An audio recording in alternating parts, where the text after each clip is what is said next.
মানুষের ভোট দিয়ে চলে বলে কৌশলে ক্ষমতায় গিয়ে শুধু দলবাজি করা হয়েছে, টেন্ডারবাজি করা হয়েছে, চাঁদাবাজি করা হয়েছে, দুর্নীতি করা হয়েছে।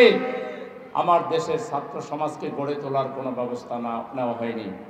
মেধাবী ছাত্ররা পাশ করার পরে চাকরি নাই, তাদের মেধা নিয়ে তারা বিদেশে চলে গিয়েছে, মেধা পাচার হয়েছে। উদ্দেশ্য, দুর্নীতিবাজরা বাংলাদেশকে শাসন করবে। বিগত 53 বছরের শাসকরা বাংলাদেশের ছাত্র সমাজের সাথে অবিচার করেছে। আমার দেশের ছাত্ররা বিদেশ যেতে হতো না, যদি এখানে ভালো প্রজেক্ট দেওয়া হতো, কাজ দেওয়া হতো। তারা বিদেশে, আমেরিকায়, লন্ডনে, পৃথিবীর দেশে দেশে বড় বড় তারা প্রজেক্ট চালাচ্ছে, আর সেই মেধাগুলো বিদেশের উন্নয়নের কাজে লাগছে, আমার দেশের উন্নতির কাজে লাগে নাই। আমাদের যুবকদেরকে নিয়ে কোনো পরিকল্পনা নাই। অথচ পৃথিবীর আপনি উন্নত দেশ যে কোনোটাতে যান, যুবকদের এত কাজ, তাদের আড্ডা দেওয়ার কোনো টাইম নাই। আর আমাদের দেশের যুবকদের কোনো কাজ নাই, শুধু আড্ডা আর আড্ডা। তারা রাস্তাঘাটে বসে আড্ডা দিতে দিতে শেষে মা বাবার জন্য একটা আতঙ্ক হয়ে দাঁড়ায়। এদের হাতে মদ তুলে দেয় একটা কুচক্রী মহল, ইয়াবা তুলে দেয়, গাঁজা তুলে দেয়, হিরোইন তুলে দেয়, অস্ত্র তুলে দেয়, এবং তারা এর বিনিময়ে ক্ষমতাকে, নেতৃত্বকে পাকাপোক্ত করে। আজকে আমাদের শ্রমিকদের কোনো মূল্যায়ন নাই। শ্রমিকরা কিভাবে মানবতার জীবনযাপন করে, কিভাবে তারা তাদের একবেলা খাবার জোগাড় করতে গিয়ে শুধু খাবার হয়তো জোগাড় করতে পারে, তাদের পরনে কাপড় নেই, চিকিৎসার কোনো বন্দোবস্ত নেই, সন্তানদেরকে পড়ালেখা করাইতে পারে না। বহু গরিব মানুষ তার সন্তান বিক্রি পর্যন্ত করে দেয়। এই অবস্থা বিগত 53 বছর করা হয়েছে। আমাদের ছাত্ররা ধরতে পেরেছে আজকে কোন জায়গায় বৈষম্য করা হয়নি। পুলিশকে দলীয়ভাবে ব্যবহার করা হয়েছে, কিছু পুলিশকে হয়তো অবৈধ সুবিধা দেওয়া হয়েছে, কিন্তু সাধারণ পুলিশ সদস্যদের কি কোনো সুবিধা দেওয়া হয়েছে? এখনো সেই 18 সালের পুলিশ আইন দিয়ে বাংলাদেশ চলে। এখন কি 18 সাল চলতেছে? তাহলে বাংলাদেশে এমন একটা সেক্টর নাই যে সেক্টরটাকে নিয়ে কোনো একটা পরিকল্পনা নেওয়া হয়েছে, কাজ করা হয়েছে। শুধু ক্ষমতায় গেলে কিভাবে নিজের পরিবার, নিজের আত্মীয় স্বজন আর বিদেশে বেগম বাড়ি বানানো, বিদেশে টাকা পাচার করা, এই সব দুষ্ট চক্র বাংলাদেশের ক্ষমতা থেকে বিদায় নিয়েছে। ইনশাআল্লাহ বাংলাদেশে এরা আর কোনোদিন ক্ষমতার দ্বারে কাছেও আসতে পারবেন না। বাংলাদেশের জনগণ আগামী দিনে দুইটা ঘোষণা শুনে তারা ভোট দেবে। একটা হলো আমরা সংখ্যাগরিষ্ঠ মানুষ যে ঈমান পোষণ করি, যে আকীদা পোষণ করি, যে তাহজিব তামাদ্দুন লালন করি, অর্থাৎ আমরা আল্লাহর আইনে বিশ্বাস করি এবং রাসূলের সুন্নাহর আলোকে চলতে চাই। আমরা সংখ্যাগরিষ্ঠ মানুষ বাংলাদেশে কোনো বাড়াটি আদর্শ, মানব রচিত তন্ত্রমন্ত্রের ভিত্তিতে বাংলাদেশ শাসন হোক, এটা কি আপনারা চান? কারা চান না? আমরা বাংলাদেশে কোনো মানুষের আইন চাই না, আমরা কোনো তন্ত্রমন্ত্র চাই না। যারাই ক্ষমতা চালাতে চান, 90% উপরে মুসলমানের দেশ, এখানে কোনো সেকুলারিজম, কমিউনিজম, সোশ্যালিজম, মানব রচিত কোনো মতবাদ বাংলাদেশ শাসন করতে পারবে না। 2 নাম্বার হলো এখানে নেতৃত্ব দিতে হলে শুদ্ধ হয়ে আসতে হবে। যাদের হাতে রক্ত আছে, যাদের হাতে দুর্নীতির সেই ছোঁয়া লেগে আছে, যারা চাঁদাবাজি, টেন্ডারবাজি, কোন দর্শনের রাজনীতি করেছেন, তারা যে দলই হন বাংলাদেশের পাওয়ারে আগামী দিনে আসতে দেওয়া হবে না। বাংলাদেশে আসতে হলে পরিশুদ্ধ হয়ে আসতে হবে। নিজ দলের মধ্যে চরিত্রের বালা নাই, শৃঙ্খলা নাই, মারামারি, চেয়ার ছোড়াছুড়ি এবং নানা হাবিজাবি কারবার, এইসব দল বাংলাদেশে বহুদিন শাসন করেছে। তারা এখন রেস্টে যাবে, তারা এখন পরিশুদ্ধ হোক, তারা আগে সংশোধন হোক। বাংলাদেশ চালাতে হবে এমন একটা দলকে, যে দলের দীর্ঘ পরীক্ষায় যারা উত্তীর্ণ, দীর্ঘ ত্যাগ এবং কোরবানি যাদের রয়েছে, যারা প্রতিকূল পরিবেশ মায়েরকে বাংলাদেশে যারা টিকতে পেরেছে, সেই ধরনের একটা দলের বাংলাদেশ শাসন করা দরকার। বাংলাদেশের মানুষ এখন বলছে আমরা তো সবাইকে দেখলাম, এখন দেখার বাকি কে? কে বাকি? নাম একযোগে দেখি, সবাই একযোগে বলেন দেখি।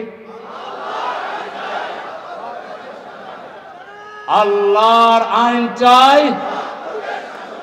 সবাই এখনো বলে নাই আল্লাহর আইন চাই। এই স্লোগানে পাড়া মহল্লা, সব ঘরে ঘরে, পাড়ায় মহল্লা এই স্লোগান দিয়ে প্রকম্পিত করতে হবে ইনশাআল্লাহ, ঠিক না? আমরা আল্লাহর আইন চাই। জামাত ইসলামী বিগত 53 বছরের লোক তৈরি করেছে, অর্থনৈতিক ফিল্ডে, রাজনৈতিক ফিল্ডে, সাংস্কৃতিক ফিল্ডে, শিক্ষার খাতে, স্বাস্থ্য খাতে। এমন কোন রাষ্ট্র পরিচালনার দিক নাই যে দিকে জামাত ইসলামী মানুষ তৈরি করে নাই। এবং আমরা আল্লাহর আইন আর ভালো মানুষ দিয়ে চালিয়ে দেখেছি, আমরা 100% সফল হয়েছি। ইসলামী অর্থনীতির দিক নির্দেশনা 80 দশকে আমরাই দিয়েছি। ইসলামী ব্যাংকিং পদ্ধতি এদেশে আমরাই চালু করেছি। এখন ট্র্যাডিশনাল সকল ব্যাংকে ইসলামী ব্যাংকিং এর শাখা আছে। আমরা কলকারখানা গড়ে তুলেছি। আজকে বিদেশি ফরেন রেমিটেন্স যেটা আসে আমাদের এখান থেকে রপ্তানির মাধ্যমে এবং শ্রমজীবী ভাইদের বিদেশ থেকে পাঠানোর মাধ্যমে, তার 50% প্লাস 55% বাংলাদেশের রেমিটেন্স যদি ভালোভাবে সূক্ষ্মভাবে বিশ্লেষণ করা হয়, তাহলে এর পিছনে ইসলামপন্থীদের, জামাত ইসলামের অবদান খুঁজে পাওয়া যাবে। তাহলে যে দল ক্ষমতায় না গিয়েও বাংলাদেশে অর্থনীতিতে এত বড় ভূমিকা পালন করেছে, সেই দলই তো বাংলাদেশ চালাতে পারে। রাজনীতিতে কত বেটা আমরা দেখেছি বিক্রি হয়েছে, কতজনকে দেখেছি ঘরের ভিতরে থেকে হরতাল পালন করেছে, কতজনকে দেখেছি আমরা খুঁজে পাওয়া যায়নি। আমাদেরকে ফাঁসির মঞ্চে নেওয়া হয়েছে, আমাদের নেতাদেরকে ফাঁসি দেওয়া হয়েছে, অত্যাচার করা হয়েছে, আয়না করে নেওয়া হয়েছে, রিমান্ডে নেওয়া হয়েছে, নির্যাতন করা হয়েছে। তারপরও আমরা বুকের পাটাকে শক্ত করে রাজপথেই নারে তাকবীর আল্লাহু আকবার স্লোগান দিয়ে ফ্যাসিবাদের বিরুদ্ধে আমরা লড়াই করেছি। আমাদের হাজার হাজার ভাই আহত হয়েছে, শত শত ভাইকে আমরা আল্লাহর রাহে কুরবানি করেছি। অতএব দেশের স্বাধীনতা, সার্বভৌমত্ব, গণতন্ত্র, ইসলাম রক্ষায় একটা আপোষহীন, একটা শক্তিশালী, দায়িত্বশীল, একটা ক্যাপাবল রাজনৈতিক দল বাংলাদেশকে টিকায় রাখার জন্য দরকার। সেই দল বাংলাদেশে কয়টা আছে আপনারা দেখেন। আওয়ামী লীগ তো গন কেস, আওয়ামী লীগ যা লুটপাট করে ফেলছে, এই বাংলাদেশে এই আওয়ামী জাহিলিয়াত আর ফিরে আসবে না ইনশাআল্লাহ। আওয়ামী লীগকে দেশের মানুষ আর কবুল করবে না। করবে? এরা ভোট চাইবার কোনো অধিকার রাখে? এটা তো ভোটে বিশ্বাসই করে না। 3-4 বার ইলেকশন করলো না তাদের অধীনে, তারা তো ভোটে বিশ্বাস করে না। ভোট বিশ্বাস করলে তো ভোট দিনের বেলা দিতে হবে, তারা ভোট করছে রাতের বেলা। আর ভোট দিতে সব জিন আর ভূতেরা, কোনো মানুষ ভোট দেয় নাই। সুতরাং এরা ভোটে বিশ্বাস করে না। তাদের জনগণের কাছে ভোট চাওয়ার কোনো নৈতিক অধিকার আছে? যাদের হাত রক্তে রঞ্জিত, তারা যখন মানুষের কাছে যাবে, মানুষ তো জুতা মারবে তাদের গায়ে, ঠিক কিনা? সুতরাং ওরা ভোটে আসতেই পারবে না, আসার কোনো কারণই নেই। আর বাকি দল যা আছে সেগুলোকে এখন জনগণ কম্পেয়ার করুন, কাদেরকে দিয়ে বাংলাদেশকে রক্ষা করা যাবে, গণতন্ত্রকে রক্ষা করা যাবে, ইসলামকে মর্যাদা দেওয়া যাবে, আল্লাহ এবং তার রাসূলের মর্যাদা প্রতিষ্ঠা করা যাবে, সংখ্যাগরিষ্ঠ মানুষের আদর্শের ভিত্তিতে সবাইকে ঐক্যবদ্ধ রাখা যাবে। এটা ঠিক করতে হবে দেশের জনগণকে। আমরা জামাত ইসলামী ক্ষমতায় যাওয়ার জন্য লালায়িত না। আমরা ক্ষমতায় না গিয়েও বহু কাজ আমরা করতে পারি কিনা? কিন্তু ক্ষমতা দরকার দেশের জনগণের জন্য। আর কতই দেশের জনগণ মায়ের খাবে, আর কত প্রতারিত হবে, আর কত আমার শ্রমিক ভাই রক্ত জড়াবে, আর কত আমাদের শিক্ষকরা ডিপ্রাইভ থাকবে। এই দেশে কোন ক্লাস আজকে বঞ্চিত নয়?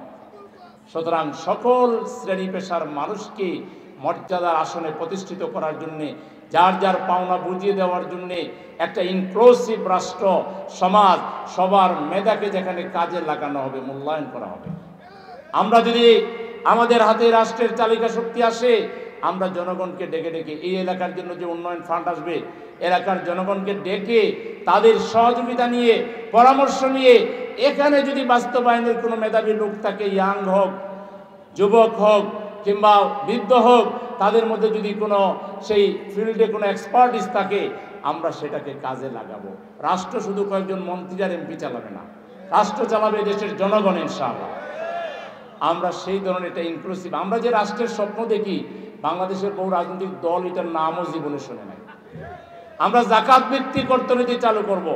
সরকার সব ধনী ব্যক্তিদের তালিকা করে বাসায় গিয়ে সুন্দর করে জাকাত নিয়ে আসবে, আবার সব গরিবদের তালিকা করে সেই গরিব মানুষের বাসায় গিয়ে রাষ্ট্রের পক্ষ থেকে বিনয়বনতভাবে বলা হবে যে আপনি তো আমাদের রাষ্ট্রের নাগরিক, আপনাকে আমরা কিছু সহযোগিতা করতে চাই, বেয়াদবির যদি না নেন, মনে কষ্ট না নেন, তাহলে আপনার পাশে আমরা দাঁড়াইতে চাই। যাকে দেওয়া হবে সে তাকে আন্ডারমাইন করা হয়েছে এটা মনে করবে না, তার মর্যাদা রক্ষা করে তার পায়ে পড়ে রাষ্ট্র বলবে আপনাকে আমরা উঠাতে চাই, আপনি কি চান? তিনি বলবেন ঠিক আছে, আমাকে 5 লাখ টাকা দেন, আমি এইটাই শুধু চাই, আমি একটা শপ করব, আমার ছেলেকে একটা শপ দেব, অথবা একজনকে বিদেশ পাঠাবো, অথবা হালের বলদ কিনে দিব, অথবা শাকসবজি বাজার দিবে, আমরা তাকে টাকা দিয়ে দেবে।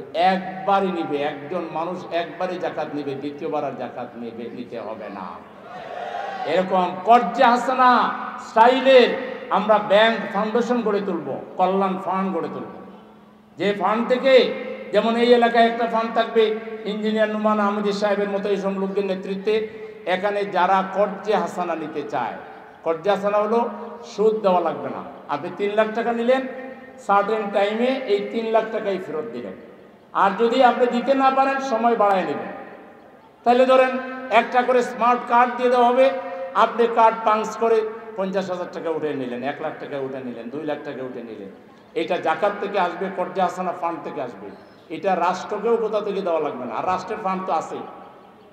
এই যে চিন্তাগুলো, কর্জে হাসানা কি জিনিস, বাংলাদেশের ট্র্যাডিশনাল পার্টিগুলোর নেতাদেরকে স্লিপ দিয়ে বলেন যে কর্জে হাসানাটা বুঝিয়ে দেন, এ তো মাটিতে বসে যাবে যে কি কর্জে হাসানা, কি পাগলের পলাপ।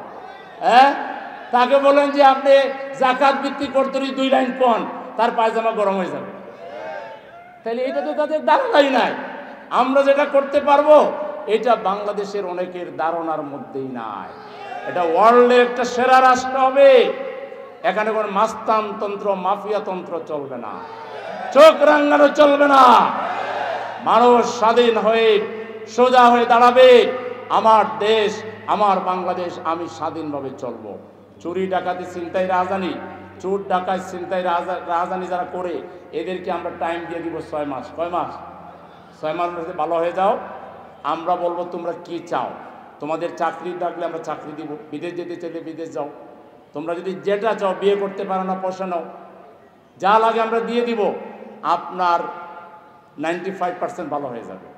আর 5% ভালো না হইলে এদেরকে মামার বাড়ি পাঠাই দিব, লালগড়ে পাঠাই দিব, সেখানে কিছু লোকদেরকে পাঠানো হবে, তারা এদেরকে প্রশিক্ষণ দিবে, বুঝাবে যে কেন ভালো মানুষ হওয়া দরকার।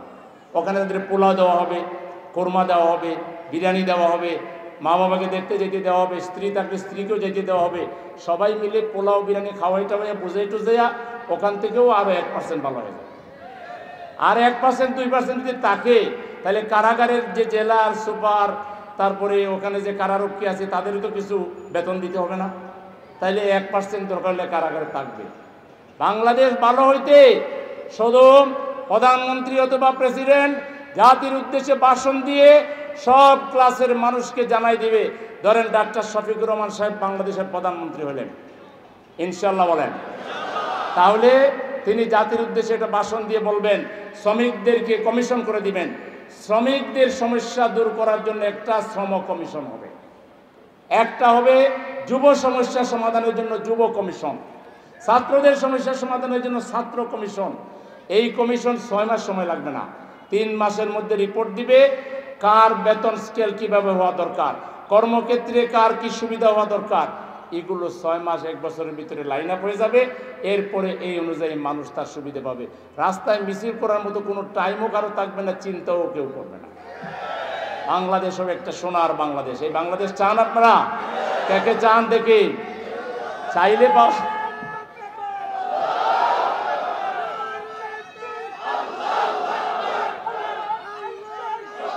এবার আসেন, খুব খুব খুব খুশি হয়েছেন তো? বাংলাদেশ চান না? এবার আমি দেখি আপনারা কি বাংলাদেশ চান। কোনো জিনিস চাইলে পাওয়া যায়? ভাত খাইতে চান, বলেন আমি ভাত খাইতে চাই, মুখে ভাত আসবে? ভাত টেবিলে আনা লাগবে, প্লেট ধোয়া লাগবে, হাত ধোয়া লাগবে, তরি তরকারি মাখানো লাগবে, তারপরে খাইতে হবে, ঠিক কিনা? সতর্কভাবে খাইতে হবে যাতে কাপড় আবার পরে না যায়। তাইলে এই বাংলাদেশ কায়েম করতে হইলে 1 নাম্বার লাগবে আপনাদের মজবুত ইচ্ছা শক্তি, পেরেশানি, আপনাদের ত্যাগ এবং কোরবানি। আপনাদেরকে বড় মনের অধিকারী হইতে হবে, উদার হইতে হবে, বাংলাদেশের আপামর মানুষকে ভালোবাসতে হবে। আপনার মা বাবাকে যেভাবে ভালোবাসেন, আপনার স্ত্রীকে যেভাবে ভালোবাসেন, আপনার ছেলেকে মেয়েকে যেভাবে ভালোবাসেন, শ্বশুর শাশুড়িকে যেভাবে ভালোবাসেন, বাংলাদেশের প্রত্যেকটা নাগরিককে সেইভাবে ভালোবাসতে হবে, হৃদয়ে জায়গা দিতে হবে। রাজি আছেন? ভালোবাসবেন কি? গৌরব বসে বুঝি বলেন যে আমি মানুষকে ভালোবাসি, আমি মানুষকে ভালোবাসি, হবে? মানুষের ঘরে ঘরে যেতে হবে। বস্তি থেকে শিল্পপতি পর্যন্ত প্রত্যেকটা ঘরে গিয়ে নক করতে হবে, কলিং বেল টিপতে হবে। আসসালামু আলাইকুম, আমরা জামাত ইসলামীর পক্ষ থেকে আসছি। জামাত ইসলামীর আমিরের বক্তব্য লিফলেট দিতে হবে। তারপরে বসতে হবে ঘরে, শুনতে হবে ওনার ব্যথা বেদনার কথা, ওনার কষ্টের কথা, অসুবিধার কথা, সেটা নোট করে নিয়ে আসতে হবে, কোন ওয়ার্ডে, কোন সেন্টারের। তারপর সেগুলো আইসা নিজেরা বৈশা পরামর্শ করে কোনটা কোনটা কিভাবে সমাধান করা যায়। মানুষের প্রত্যেকটা সমস্যার সমাধানের দায়িত্ব এখন থেকে জামাতের কর্মীদেরকে নিতে হবে। এত টাইম কি আপনাদের আছে? ব্যবসা করবেন, চাকরি করবেন, ছেলে মেয়ে বিয়ে দিবেন, পড়ালেখা করাইবেন, সামাজিক কাজ করবেন, আরও কত কাজ। মানুষকে ভালোবেসে মানুষের সমস্যা সমাধানের জন্য এত টাইম আপনাদের আছে? তাইলে কিভাবে হবে?